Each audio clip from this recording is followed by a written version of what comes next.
আজি আকৌ এটা হেল্ডি ব্ৰেকফাষ্ট লৈ আপোনালোকৰ ওচৰলৈ আহিলোঁ।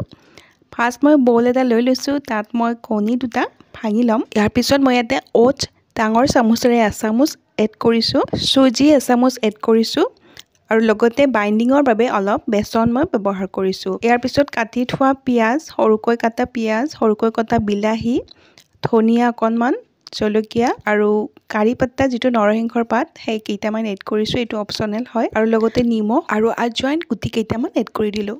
এতিয়া গোটেইকেইবিধ সামগ্ৰী মিক্স কৰি লৈ মই এটা স্মুথি বেটাৰ বনাই ল'ম। এতিয়া বেটাৰটো ৰেডি হৈছে। মই এতিয়া কাভাৰ লগাই এইখিনি ৰেষ্ট কৰিবৰ বাবে প্ৰায় 5 মিনিটমান সময় ৰাখি থৈ দিম। এতিয়া ফ্ৰাই পেন এখন গেছত গৰম কৰি লৈ অইলিং ব্ৰাছ এডালেৰে অলপ অইল ব্ৰাছ কৰি লৈছোঁ আৰু লগতে বেটাৰটো আকৌ এবাৰ মিক্স কৰি লৈ মই এইখিনি বহাই দিলোঁ।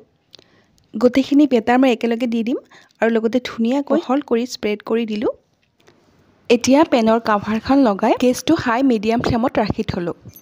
এনেকৈ 2 মিনিটমান সময় থকাৰ পিছত মই এতিয়া এই অ'টছ চিলাখন লুটিয়াই দিলোঁ। দেখিছে পাৰফেক্টলি বেক হৈছে। এতিয়া মই আকৌ অলপ অইল ব্ৰাছ কৰি দিলোঁ আৰু কভাৰখন লগাই থ'লোঁ। নেক্সট 2 মিনিট পিছত মই আকৌ কভাৰ গুচাই বেক ছাইডটো টাৰ্ণ কৰি দিলোঁ আৰু এয়া মোৰ নন ভেজ অ'টছ চিলা খাবলৈ ৰেডি। গেছৰ ফ্লেমটো অফ কৰি থ'লোঁ।